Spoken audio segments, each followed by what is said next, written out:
తాజా అంశం చూస్తున్నాం. రాజధాని పరిధిలో భూ సమీకరణ కింద భూములిచ్చిన శాఖమూరు రైతులకు సిఆర్డీఏ ఈ నెల 21న ప్లాట్లు కేటాయించనుంది.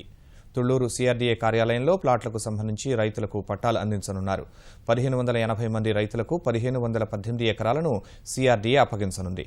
1880 నివాస ప్లాట్లు, 1236 వాణిజ్య ప్లాట్లను రైతులకు పంపిణీ చేయనున్నట్లు సిఆర్డీఏ అధికారులు తెలిపారు.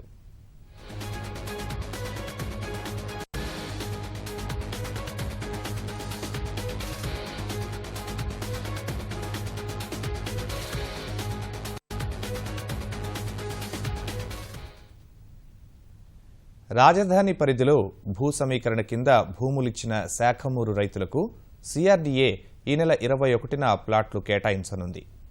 తుళ్లూరు సిఆర్డీఏ కార్యాలయంలో ప్లాట్లకు సంబంధించి రైతులకు పట్టాలు అందించనున్నారు.